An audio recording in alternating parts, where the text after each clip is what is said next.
Hey guys, welcome to Monday Live. Just got back. I was away for a little bit, and I'm ready to go, I think. You are ready to go, boss. Okay. How was your weekend? So many things. My weekend was good. I stayed by my friend Rocky's house. He's got horses, stuff like that, a pool. I hung out with him and his family, his friends, stuff like that. It was really, really good. Had a good time. I read a few of my other friends out there.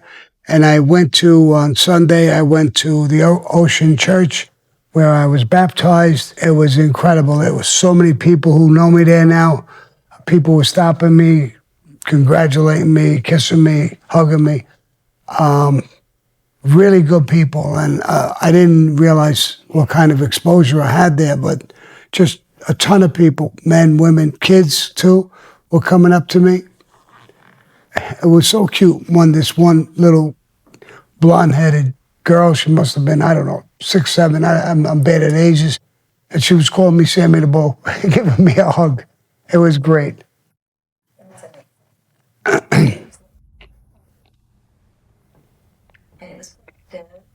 No, I had a great time at the church. It was productive all the way around. Not just business, just pleasure and relaxing and seeing the people in the church. The normal pastor, Pastor Mark, wasn't there. There was a guy who took his place. He was from Australia. The guy was fantastic. I mean, I couldn't stop listening for a second. He had a little accent, which actually made it sound good in a way. It was great. Really good. We are going to jump into questions from last week or 2 weeks ago, actually. I got quite a few. Sammy, a very good friend of ours, your loyal listener, Redman, had a birthday last week. Could you wish him a happy birthday? And then I'll jump into his question. Of course. Happy birthday, Redman. Pleasure to hear from you. Okay, so it said, Sammy, last week was my birthday, and I was wondering, what does a boss usually get on his birthday from his crime family? I know on Christmas he gets a bunch of envelopes, but what happens on his birthday? Like, what did you guys give Paul and John? Envelopes are great. Cash is always good. I know one year, I think it was his birthday or something, and I wanted to get him something special. Everybody was giving him big envelopes, and I really didn't have a lot of money. And I went shopping with my wife, and I got him a big thing of butterflies. They were dead, but it was beautiful. But when I went there and he looked at the thing, he says, "This is butterflies?" I said, "I think I fucked up." Were they framed? No, they were in a tube going up. And it comes from the butterfly factory, they call it. There's live butterflies all over the place. They sell all these things. Beautiful butterflies. They die, they pin them on a leaf like it's flying. It's gorgeous. His wife went crazy about it. I don't know about him, but people were giving him $10,000 in an envelope, and I gave him butterflies. Okay. Redman has another question for you. He said, Sammy, 2 weeks ago, you explained how wise guys pour wine when you don't want certain things talked about in front of certain people. My question is, what do you do when you're at a table if the person you don't want to talk in front of is a made man or a wise guy? And then he goes on to say, because maybe you're suspicious of him or something. Obviously, they would know what it means if you pour their wine in a certain way. So how do you signal to the rest of the guys to change the subject? You're right. You usually buzz them before the meeting. He's a friend of ours. He's a made guy. He knows that little thing more than likely. Not everybody knew it, but if he knew it, or you don't even want to take a chance, you would let them know before time. Let's limit this conversation. I don't want to talk in front of Joe Blow. and nobody will. They may ask you after the thing and, why. And we would just say there's some suspicions, nothing major, or he wouldn't even be sitting here in the first place. See, it came from Sicily, Italy. So their family members, sons, daughters, all kinds of people are sitting down. Now, usually the daughters and the women are excluded from those meetings, but there's men in those meetings that are not made guys, and a lot of them don't know that situation. So let's say I had a brother-in-law, and I didn't trust him, like him. He wasn't made. So the made guys, they would catch that move in 2 seconds, and they wouldn't talk in front of him about anything serious. Okay. JB Weld had a super chat last time we were on, and he wanted to know if you had any dealings with Fat Pete Choto. I had a lot of dealings with Fat Pete Choto. He was with the Lucchese's, he was with Gas Pipe and them. He wasn't cooperating. The Gas Pipe thought he was. He put a hit team on him. They shot him 11 times. He was in the hospital. He didn't rat, but he cooperated right after he survived it. They never went back in. They made a mistake by shooting him. He wasn't an informant. He wasn't when they shot him, but he was after. I am going to get back into chat because I love my chats and I love my peeps in the chat. So I'm going to pass the mic over to Megan to ask you some more questions. Okay. Happy Monday, everybody. So this question is from Adam T. Sammy, you talked about in your book, Underboss, the day Frankie DeChico, well, you know what happened, at the Veterans and Friends Social Club. But you talked about trying to get him out of the car, and you said a guy named Oscar tried to help you. I believe that Oscar is Oscar Tietbomb, my father. He had black hair, but bald on the top, like a ring around his head. I know it's many decades ago, and he had blue eyes, about 5'10", a lot of prison tattoos because he spent 20 years total inside. Hopefully you could still remember. I know you went to that club on occasion, and hopefully you could remember. I've been wondering if it was him ever since I read your book. And he was also in Mike Frenchie's book, Quitting the Mob, and there are a couple of pages where they mention his name, and it talks about the Chubby brothers and him violating his parole, going back to prison. I'm going on and on for that. I'm sorry, but I believe it's the same Oscar. Can you remember? I'll tell you 2 things. Number one, I didn't pull him out of the car. He was blown completely out of the car. He was about 4 feet away from the car, laying on the street, on the sidewalk. I actually pulled him away from the car because the car was blazing, and a few guys came over. There was a guy, Oscar, I'm not sure if that's your father. I don't remember, but there's a few guys, my brother-in-law, Eddie, Garofalo, and 1 or 2 other guys, Georgie DeChico and Butterass, another DeChico. They helped me, and somebody helped me lift him and get him into a police van that pulled up. I don't know, I can't be sure if it's him, but there was a guy, Oscar, could have been your father. I'm not saying it wasn't, but I'm not sure. And I'm not sure what Oscar's last name was to begin with. I knew him as Oscar. And then Kenneth Sponberg wants to know, Sammy, did you find it odd that Michael Corleone is not ever mentioned in the novel or movie as being made and officially brought into the family, even becoming boss? Does that subtract from the realism for you? No, it doesn't, because a lot of times when a guy is made, he's made, it could be a private ceremony with 2, 3 people, and as long as they're treating him as a made guy, he's made. Because a made guy would have to introduce him to other made guys. And again, it was a movie, so maybe in the movie they didn't even pay attention to that fact. But you would have to be a made guy to become a boss. Not only a boss, but even to excel, to be an acting captain, a consigliere, an underboss, especially a boss. You would have to be made. Okay, and he'd also like to know, William Billy Batts was a made guy in the Gambino family and was murdered by Tommy DeSimone and Jimmy Burke in 1970. However, I just found out his mother was Irish, so he was full-blooded Italian. When was the rule changed to allow half Italians, your father having to be Italian, to join Cosa Nostra? I feel this rule really damaged Cosa Nostra and should have never been made.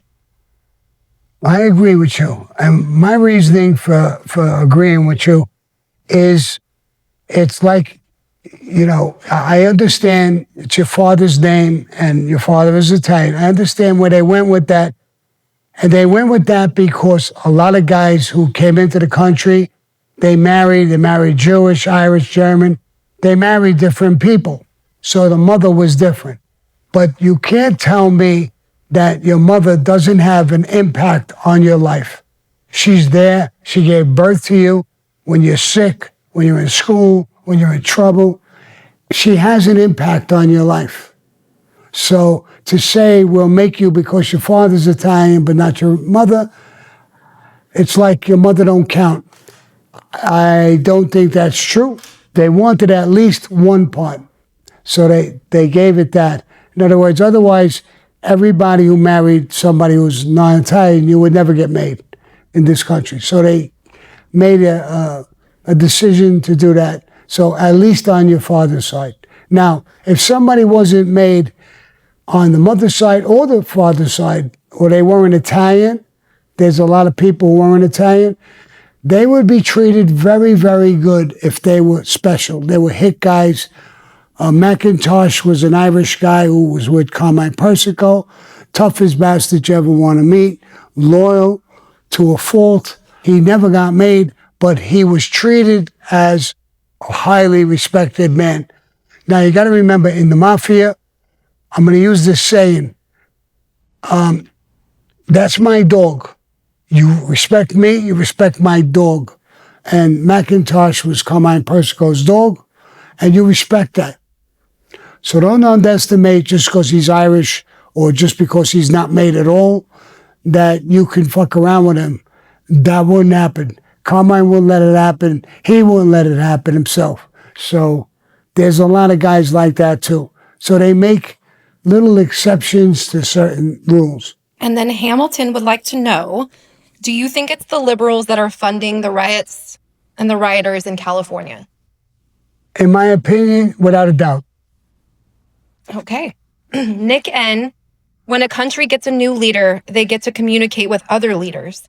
Likewise, at the top of the Gambino crime family, if you guys had the desire, were you able to get word to leaders from other groups abroad that aren't Italian, say like trads in Beijing or Russians in Moscow? And if so, how would that happen if there was a Rolodex for leaders to communicate with other leaders?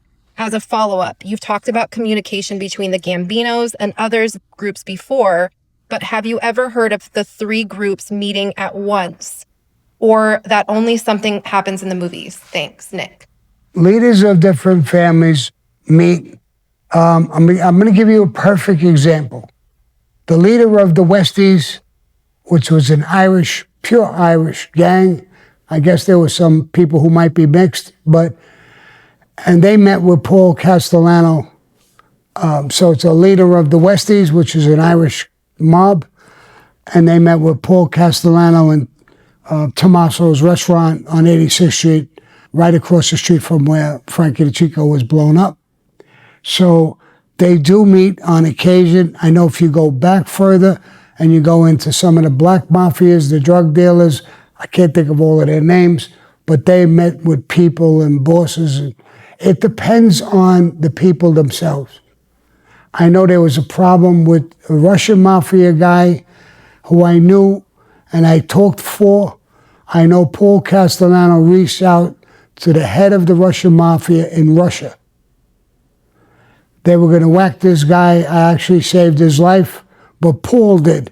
Paul got to the leader of the Russian mafia, and they saved his life. I told a story about that once. So that does happen on occasion. Okay, and before we get into some super chats, Sammy, do you want to talk a little bit about Convoy of Hope and the floods in Texas? Yes. Now, I'm going to make a contribution to Convoy of Hope. I've been watching, they've been sending stuff to Texas for the floods and the people. They hit another rainstorm, I think, this morning. I'm personally going to make a contribution to them. I'm going to give you, I'm not going to use your money that you send in, but so if you want to make a contribution, I'm going to give you all their information. The guy's name is, he's out here in Arizona. His name is Jamie, and they take the contributions. They're very, very reputable. They're doing a great, great job. I saw them even on the news a couple of times. I got to know them. Megan is in touch with them, and we're working it out. So I'm going to give the information to you guys at some point in the end of this or whatever. If you want to make a contribution to those poor people in Texas, kids, the numbers are astronomical. They lost everything on the flood. I don't know how many kids, a boatload of kids at summer camps and all this stuff. You probably know about it. You've been watching it. But if you want to make a contribution to Jamie, just tell him, Sammy sent me. I want to send $5, $10, $100, whatever you want to send. Mention my name. They'll know it comes from our crew, our people. And it'll go over to them, which is a really good, and I checked them out a dozen times. They're great people. We'll make sure that we get a link for you guys whenever we post this. So we'll put it in the captions. Good. Okay, so going to the super chats, Ryan Brown, Sammy, when you were in the life, was there a rule that only a made guy could whack another made guy, or could an associate whack a made guy? Yeah, no, anybody could whack him. If he's got orders to whack him, he whacks him. I mean, it doesn't, and even though they were a made guy, once you're getting killed, I mean, it's over. You're not getting respect, you're getting killed. There's got to be a pretty good reason for it. They don't care who does it. Like a guy like McIntosh, like I just said, they wouldn't think twice of giving him a contract. I did a piece of work when I hit the Colombo family, my first piece of work. I wasn't a made guy. I didn't hit a made guy, but if they would have they did give me a contract, I never fulfilled it. On Crazy Joe Gallo, he was a made guy. I had his contract before I was made. I never pulled it off, but so I guess when you're going to go, it doesn't matter who does it. Okay, and JB Weld, Sammy, you said Toto first picked you up. He read you the Riot Act. How long did it take for him to loosen up with you and relax a bit? Well, it was pretty quick, to tell you the truth, because he knew of me. I was a close friend of his son, Charlie Boy. So he had a history, and he had somebody to talk to, his son. His son knew me from when we were kids. We would go to the beach together, a million things. We actually got made together at the same time, me and him. So, he calmed down, but listen, he read me the Riot Act, pure and simple, no games. You break these rules, you'll be killed immediately. And I understood. They went out on the limb for me, and they meant what they said. Big Rick James, Sammy, are you familiar with boxer Renee Enriquez, or former Mexican Mafia member with a similar story to Mr. Sammy? What was his name? Renee Enriquez, or former Mexican Mafia member with a similar story to Mr. Sammy? Yeah. You want to know something? I got to say I'm not sure, but that name is very familiar to me for some reason. Maybe because he was a boxer and I followed that. I used to watch boxing all the time, and I don't think I knew him as a Mafia guy. But the name is very familiar, but I don't remember doing anything with him, or if he was a Mafia guy. Okay. And Amy Duncan, what are your thoughts on Ori Spado? Ori Stato, he's the accidental mafioso, he says. And he was with guys. Listen, I don't want to knock him. He's an old guy. He's a good guy. He talks good about me. I talked to him once or twice. We had one argument a long time ago. He had said something about me. I called him up, and he said, Sammy, I didn't say that. My son said it. So, and I really said something stupid. I said, I'll come down and kill you and your son. And then I called him up, apologized 100 times. I said, I talked like an asshole. I was mad. I apologize. And he's a good old man. He knew some things and people and stuff like that. I think he's my age. I seen him bouncing in the pool. He had tits twice the size of mine. When you get old, you get tits. Oh, so, my goodness. Okay, and I'm sorry if I mess up this name. You guys can blame Nina because she's writing these questions to me. So I think I'm saying this right, but Epic Lut, how do people switch families in Cosa Nostra? It's a very hard thing. When you're with a family, you get to know their secrets. They don't let you go to somebody else normally. It happened to me. I was transferred from the Colombo family to the Gambino family, but there was good reasons for it. I'm not going to get into that whole story. But it very rarely happens. They don't want to do that, especially if you went up. You can't switch made guys. In other words, if you're made in a family, they're not going to put you in another family and you get made with them. They don't normally do that.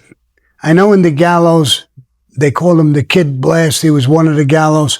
To stop the war, they took him away and they put him in the Genovese family. They made him so you can't shoot him, kill him no more. And they stopped the war. So there's different reasons for different things.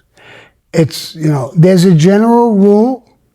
Then on occasion, they could break it for whatever the situation is. Okay, and going back to the super chat, this is from Michael J. Rinaldi. Is the mob still in Westchester County? I have no idea about Westchester County, if they were there. There was guys out there years ago, but I don't know if there's anybody anymore. Okay, and then from Pizza Dave. Hey, Sammy, did you do time with any Chinese gangsters from New York, Chinatown? Yes, I did. I did time with a guy named Johnny Khan. He was a real heavyweight with that. He was a boss here. He was hooked up with, they call him the prince or the king in China.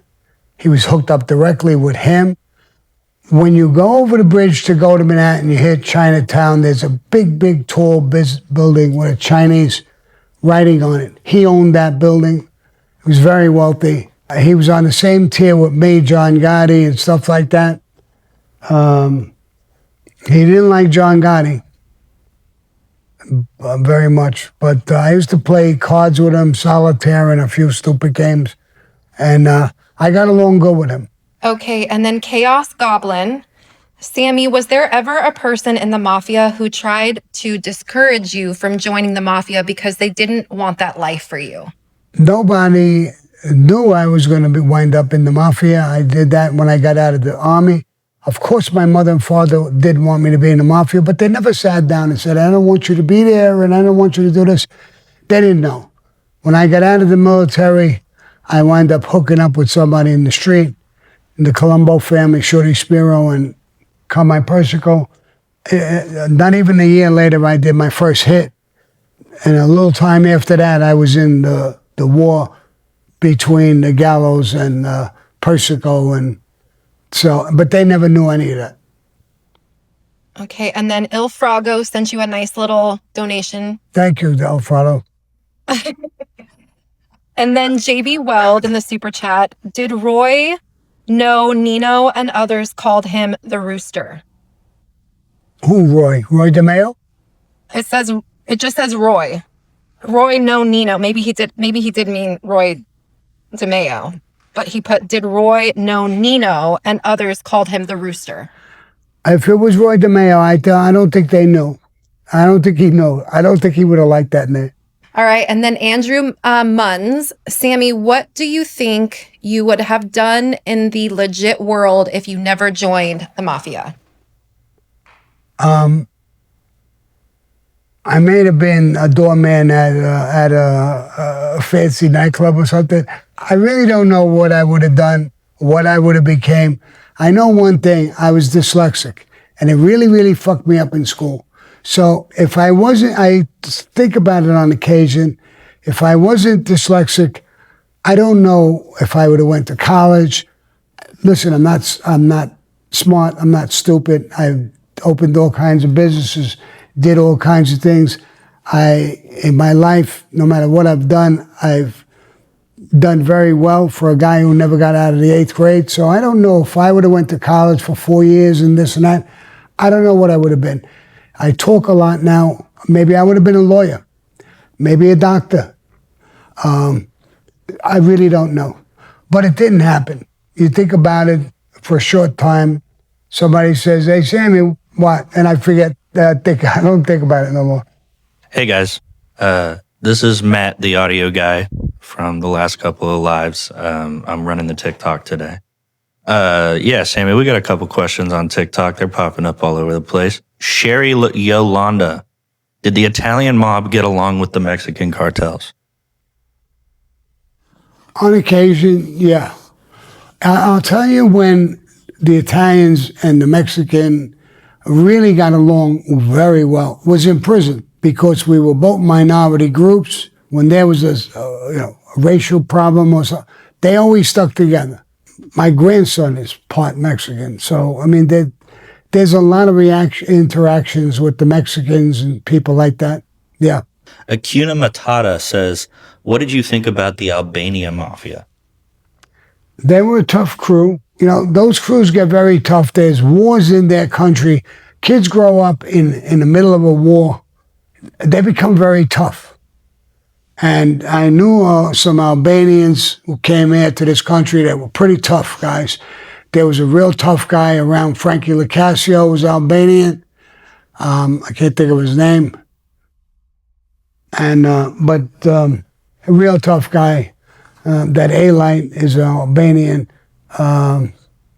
He's pretty tough, I guess. I mean, I didn't know him personally, but he sounds like he did a lot of things. It's pretty tough. TDE Payola asks, did you know Joe Isgro? And if so, what's your opinion? Joe Isgro? Isgro. Or Asgro? It might be Asgro. It's ISGRO. Yeah. Well, whatever his name was, Joe Isgro, or I think I knew him. I know the name. I can't place the face, so I really don't have an opinion on him. Was John Elite a real tough guy? That's John A-Light. I just talked about him. I didn't know him personally. Seems like a pretty tough guy, but I didn't know him personally. He was never made. He couldn't be made. He wasn't Italian on his father's end or anything. So, but he's on YouTube all the time and seems like a pretty good guy. He talks good about me, sometimes bad about me. So, whatever. Someone named True Lavini says, did you know my uncle Ray Ferrito? Ray Ferrito. Yeah. Was he a potato chip? The Ferrito family? I don't think I knew him. That name would have stuck. I would have got a kick out of that name, Ferrito. I like Ferritos. Okay, thank you, Sammy. We're going to go back to Instagram. Or YouTube. Okay, I have a quick question from Exactamundo. He says, why didn't Paul make a move on QuackQuack? Surely refusing the order to hand the tapes over warrants death in that life. Well, Paul, when it came down to the thing, he was going to make a move on all of them. John Gotti, QuackQuack, all of them. He was going to kill them all. Gene Gotti, everybody. Okay, and Il Frago in the super chat again. Thank you, Il Frago. Salute to you, Sammy. What's the best pizza joint in New York? Thank you. Yeah, LMB, my son just gave me a tip, LMB. LMB was a great pizza place. I mean, I used to buy pizza from them all the time. But there was quite a few. You know, in New York, everybody, especially with so much Italian people, if you didn't make good pizza, you were out of business. So it was like almost everybody, you know, it was hard to go to a restaurant that had bad pizza. Now, I do remember that Megan took me to an Italian restaurant and I had pizza, fucking worst pizza I ever had in my life. But I've definitely struck out twice now with the Italian food and Sammy. yeah. So, but in New York, all the places, but L&B was one of the best, in my opinion. All throughout Central Texas, families are waking up to see that once again the water has risen and floods have ravaged their communities. This is San Saba, and our community was affected by this flood. Many homes are completely damaged. You know, it's a very big disaster. For these families, it feels like this nightmare will never end. How will they recover? How will they rebuild? How will they move on? Because when natural disasters happen like this, people give up hope. Any little bit of a gift is still a gift of hope for these people. They don't deserve what happened to them. They don't. With your help, Convoy of Hope is here, bringing truckloads of the food, water, cleaning supplies, and more that these families desperately need. Your support means that those hit once again by these historic floods can know that they are seen, loved, and that hope is here.